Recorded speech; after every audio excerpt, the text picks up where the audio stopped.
8 నెలల కాంగ్రెస్ పాలనపై BRS working president KTR fire అయ్యారు. ప్రజాపాలన అంటే పంచాయతీలకు నిధులివ్వకుండా ప్రజల ప్రాణాలతో చెలగాటమాడటమేనా అని ప్రశ్నించారు.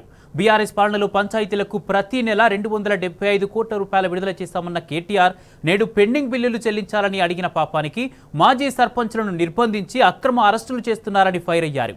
15వ ఆర్థిక సంఘం నుంచి అందిన 500 కోట్ల రూపాయల నిధులను గ్రామ పంచాయతీలకు ఇంకెప్పుడు ఇస్తారని ప్రశ్నించారు.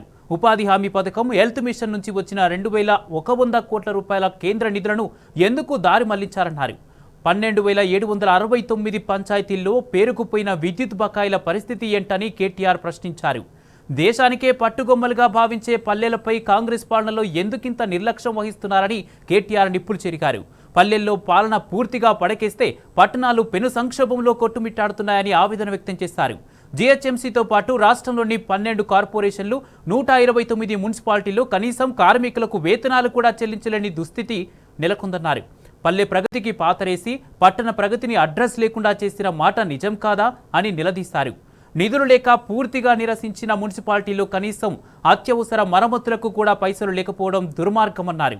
వర్షాకాలంలో అధ్వానంగా మారిన రోడ్లతో ప్రతినిత్యం అవస్థలు పడుతున్న ప్రజలకు ఏం సమాధానం చెప్తారని ప్రభుత్వాన్ని కేటీఆర్ ప్రశ్నించారు.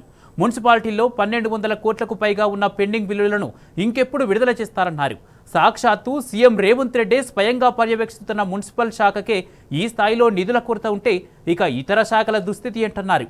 రేపటిలోపు బకాయిలు చెల్లించకపోతే ఆందోళనకు సిద్ధమవుతున్న మున్సిపల్ కాంట్రాక్టర్ల కష్టాలను తీర్చే తీరిక ఈ ప్రభుత్వానికి ఉందా? కనీసం కార్మికులకు వేతనాలు కూడా చెల్లించలేని దుస్థితి నుంచి పురపాలక శాఖను ఇప్పటికైనా గట్టెక్కించే ధైర్యం ఉందా అని కేటీఆర్ ప్రశ్నించారు.